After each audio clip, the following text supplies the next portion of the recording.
Bab 6. Zikir yang menyatu dengan nafas kehidupan. Pada tahap tertentu dalam perjalanan ruhani, la haula wa la quwwata illa billah tidak lagi diucapkan dengan usaha, melainkan mengalir dengan sendirinya. Kalimat itu menjadi bagian dari nafas, hadir di sela-sela kesadaran tanpa harus dipanggil. Seorang hamba tidak lagi merasa sedang berzikir, karena zikir telah menjadi keadaan batin yang menetap. Disinilah hidup mulai terasa lebih hening, meski dunia tetap bergerak dengan segala hiruk-pikuknya. Ketika zikir menyatu dengan nafas kehidupan, hati menjadi lebih peka terhadap kehadiran Allah.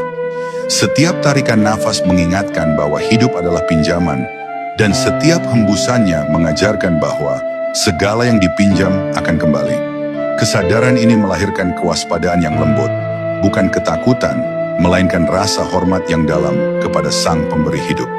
Para arif billah memandang zikir seperti ini sebagai tanda bahwa kalimat tersebut telah meresap ke dalam ruh. Seorang hamba tidak lagi mudah terbawa oleh amarah, kesedihan, atau kegembiraan yang berlebihan. Ia menyadari bahwa semua keadaan hanyalah gelombang yang datang dan pergi, sementara Allah tetap hadir sebagai poros ketenangan yang tidak berubah. Dalam keadaan ini, doa tidak selalu terucap dengan kata-kata. Kadang ia hadir sebagai kesadaran yang diam, sebagai kepasrahan yang tenang, atau sebagai kehadiran hati yang penuh adab. Seorang hamba memahami bahwa Allah mengetahui isi hatinya, bahkan sebelum ia mampu merangkainya dalam bahasa. Maka la haula wa la quwwata illa billah menjadi zikir kehidupan, bukan hanya zikir waktu tertentu.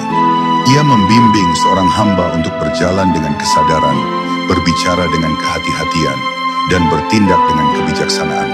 Dalam zikir yang menyatu ini, jiwa menemukan irama hidup yang selaras dengan kehendak Allah, dan dari sanalah lahir ketenangan yang tidak mudah terguncang oleh apapun. Bab 6. Zikir yang menyatu dengan nafas kehidupan. Pada tahap tertentu dalam perjalanan ruhani, la haula wa la quwwata illa billah tidak lagi diucapkan dengan usaha, melainkan mengalir dengan sendirinya. Kalimat itu menjadi bagian dari nafas, hadir di sela-sela kesadaran tanpa harus dipanggil. Seorang hamba tidak lagi merasa sedang berzikir, karena zikir telah menjadi keadaan batin yang menetap.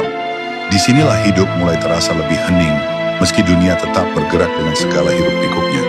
Ketika zikir menyatu dengan nafas kehidupan, hati menjadi lebih peka terhadap kehadiran Allah.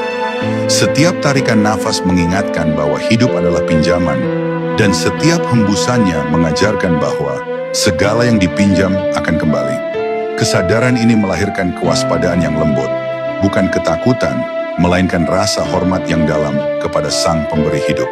Para arif billah memandang zikir seperti ini sebagai tanda bahwa kalimat tersebut telah meresap ke dalam ruh.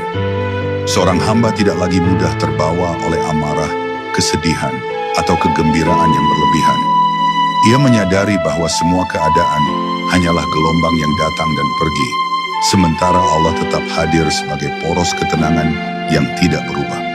Dalam keadaan ini, doa tidak selalu terucap dengan kata-kata. Kadang ia hadir sebagai kesadaran yang diam, sebagai kepasrahan yang tenang, atau sebagai kehadiran hati yang penuh adab. Seorang hamba memahami bahwa Allah mengetahui isi hatinya, bahkan sebelum ia mampu merangkainya dalam bahasa.